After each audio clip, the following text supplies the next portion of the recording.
Ok, on va parler des 4 business qu'on peut lancer à travers les ports. C'est très important de vous montrer les techniques qui sont dans le business des ports. Le premier business, c'est la vente des porcelets. La vente des porcelets signifie quoi? Vous avez une ferme de reproduction, vous avez des truies, vous avez des verras qui vous produisent des porcelets annuellement.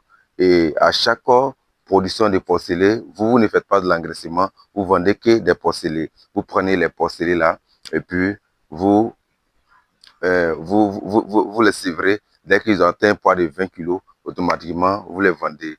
Et le dernier business qui est très important, qui n'a même pas besoin de ferme, là, je le dirais en dernière position, parce qu'il est très crucial, il est très important de le faire. Je connais des amis même qui développent ce secteur-là, et ils n'ont aucune ferme, mais ils s'en sortent très bien. Le deuxième business encore, c'est l'engraissement des porcs. L'engraissement, c'est quoi? C'est la suite de la reproduction. Vous avez des fermes d'engraissement, vous achetez des porcelets à un poids moyen de 20 kilos et vous les engraissez sur 4 mois. Une fois qu'ils ont atteint 4 mois, et puis automatiquement, vous les commercialisez. C'est très important aussi de se positionner sur l'engraissement parce que c'est ça qui va rentrer dans la commercialisation de la population. Et si il y a d'autres personnes qui se positionnent sur ce secteur-là, en engraissant uniquement que les porcs, ils vont vraiment apporter de la valeur à l'économie locale pour éviter qu'on achète toujours les pâtes d'époque importées et les têtes d'époque, tout ça là qui ne faut que bonder le marché. Et c'est peu de personnes qui se lancent dedans, alors que c'est un secteur à prendre au sérieux. Le troisième business encore qui est très important, qui est très crucial, et moi-même, pour commencer la ferme que je suis dedans, j'étais obligé d'acheter 2 comme ça pour venir mettre dans ma ferme ici. C'est ça qui sert de reproduction. La vente des reproducteurs. Vous avez des porcs, des truies et puis des viras. Vous pouvez vous positionner en vente des reproducteurs. Les reproducteurs, c'est quoi? C'est ceux-là même qui vont vous produire des porcelets. Et ça se vend très cher sur le marché local. Quand une personne vient vers vous, qui veut lancer pour une première fois sa ferme d'époque, il est obligé d'avoir des sujets. Et les sujets là, on les appelle les reproducteurs. Généralement, il y a d'autres qui veulent se lancer dans la reproduction. Il va vouloir avoir des trucs, il va vouloir avoir des viras. Et une truie qui est atteint un poids, comme on appelle un âge après accoupler, vous pouvez le vendre facilement à 150 francs et plus. Donc, c'est un secteur qui est très porteur d'avenir. Vous n'avez pas besoin de vous casser la tête.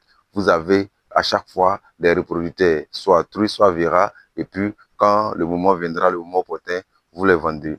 Le dernier business dont je voulais vous en parler, le quatrième business que j'ai mon frère qui est à Abidjan qui développe ça et ça marche très bien chez lui, c'est l'achat-vente. C'est quoi l'achat-vente?